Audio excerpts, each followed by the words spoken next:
vuga ngo enda ni mubingerageresha murabe yuko urabona kubandanya hajya ni muzane ibigira 10 n'amashikanwa kugira ngo inzu yanje ntigirike tibure ibiryo ikigira 10 nico ya pastor bafungura sa muri kamere y'abadamu harimo gufuha isa office umugore ntashobye kugufuhira uwo nabagukunda kera naramba pare nkaba umupare mugabo narabihagaritse kubera iki jewe sinemera divorce nko yakivutse divorce zirabaho mugabo je sinemera divorce uzi impamvu abantu benshi bategura ama divorce ugasanga niyo divorce yayiteguye ataranakora na mariage.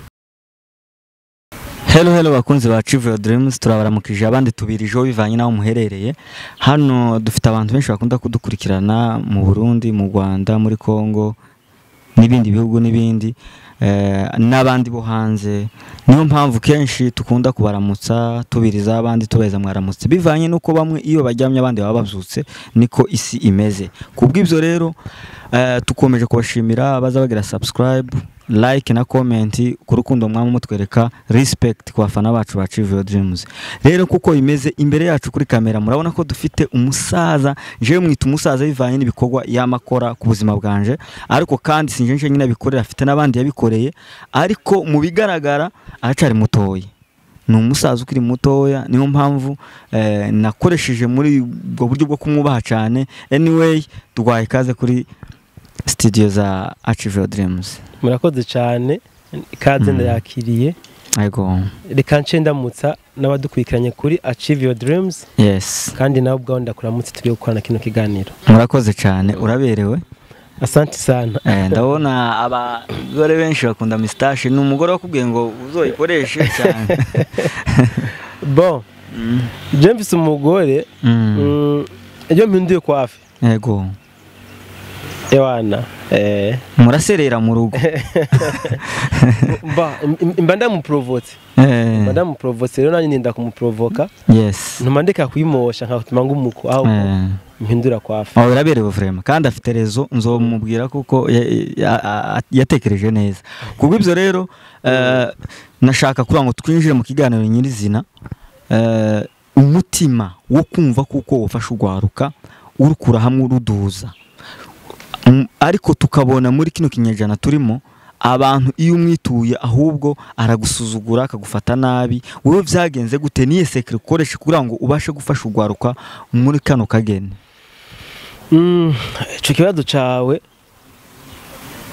ntabwo ari kibazo coroshe kubera ko hariho abashobora kuba baranyituye mugabo gasanga sindabafashije. Rero muco gihe nk'ubu bari karaba kino kiganiro agaca yumva wumbagije ngo umutima wo gufasha abantu ukura hehe aca kwita umubeshe. Ubundi gufasha ni byiza, ariko hari n'igihe bishugwa sanga ubufasha birakunaniye kubutanga atari ko utarubyifuza kandi atari nuko utarunabishoboye, mugabo bikava bivanye n'ama circonstances. Mugabo ico kintu mbajije c'ahantu nakuye, reka mvuge akamenyero ko gufasha. Ubundi je maze gutabura yuko umuntu ari imbago y'uwundi. Nukuvuga imbago ni n'ugwego. Sivyo? Imbago ni bekiye. Jewe ico kintu ndamaze gutabura kubera ko jewe kugira nshika hondi ni kubera abandi bantu bagufashije nawe. Kandi umuntu agomba gutahura ko kwisi ahari umwe. Inde maze gutahura nuko ibyiza byose byo kwisi ntibigomba kuba ivyo wanje. Urumva? Izo principe nizo zamfashije cyane kugira ngo nshobore kwiyubaka mbe uwondi uyu munsi. Nshobore no kuba nogira umuhati wo kuramura bamwe n'abandi. John mfise principe yuko kuva muri 2014 nama mfise aba jeune batandatu byangoye mba mfise abajene 6 mu mwaka. Wow. Ndamura.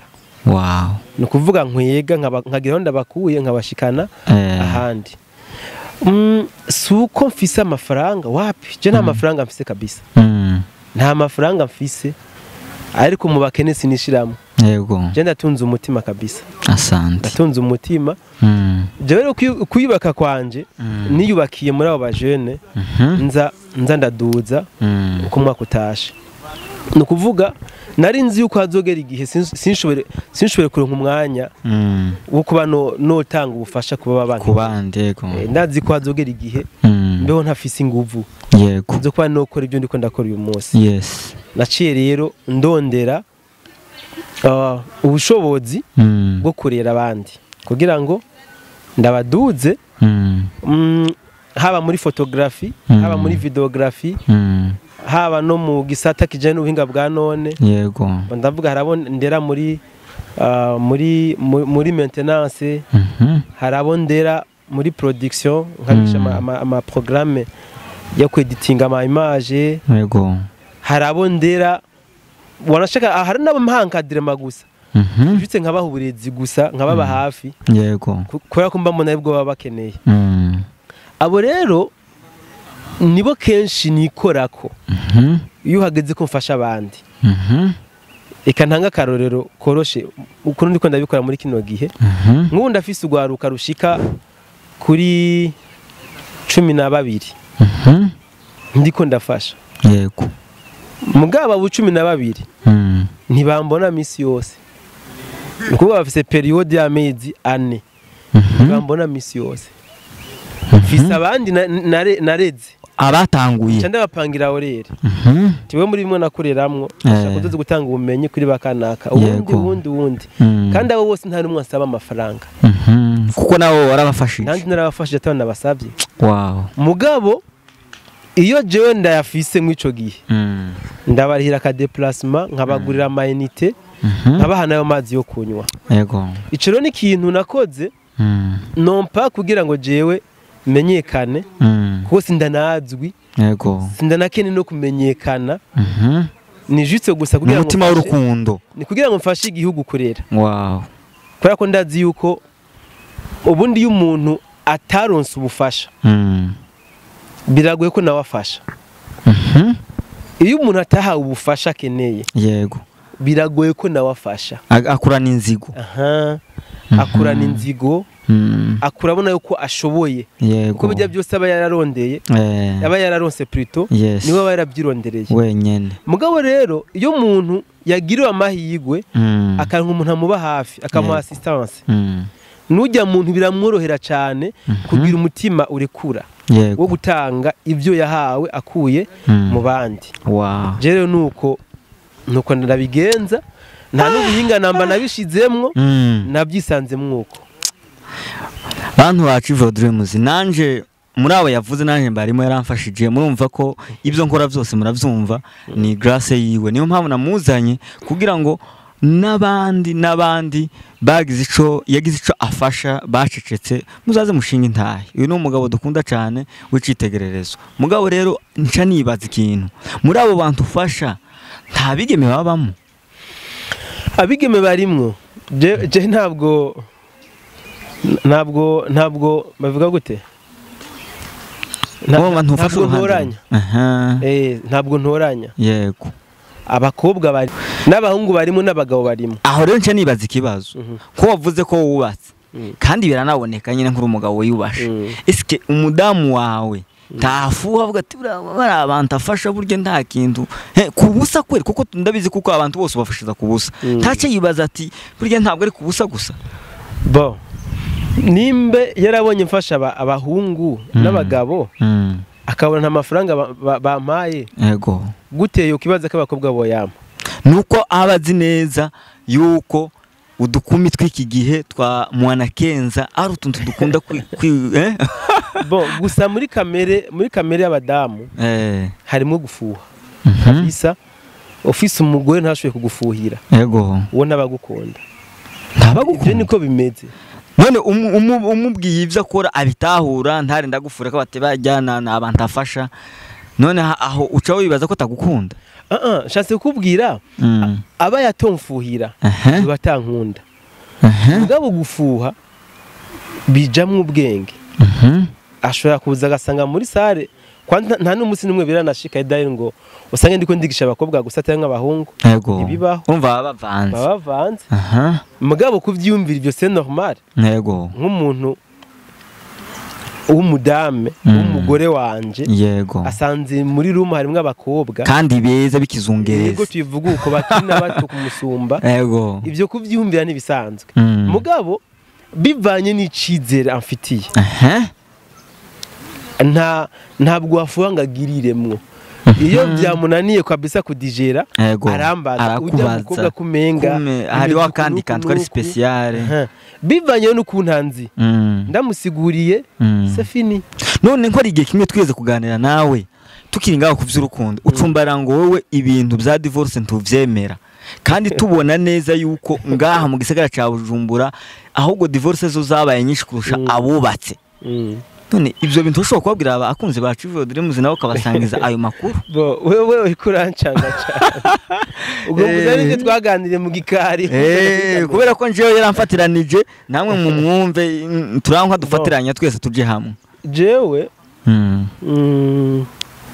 sinkibera pare abantu kera naramba pare nkaba mu pare mugabo yego narabihagaritse kubera iki jewe sinemera divorce nko yakivutse divorce zirabaho yego mugabo je sinemera divorce uzi impamvu abantu benshi bategura ama divorce ugasanga niyo divorce yayiteguye ataranakora na mariage urumva ivyo birabaho kweli yes ivyo nivyo vyeze atarakora mariage ivyo nivyo vyeze ugasanga umukobwa yabonye kujya muhungu afise uburyo bungana ukunuko mugabo ntamukunda kavuga ati reka rero nkore mariage nawe dugire etat civile hamani amara kunshikana indani nce ndondera mwaye zose zituma tu divorce ugabure ubutunzi mugabo ibyo tukunda kubibona ku ba diaspora no ngaba birabaho byama byabaye nta muntu wumvise mu imakamba bafunze bahora ivyo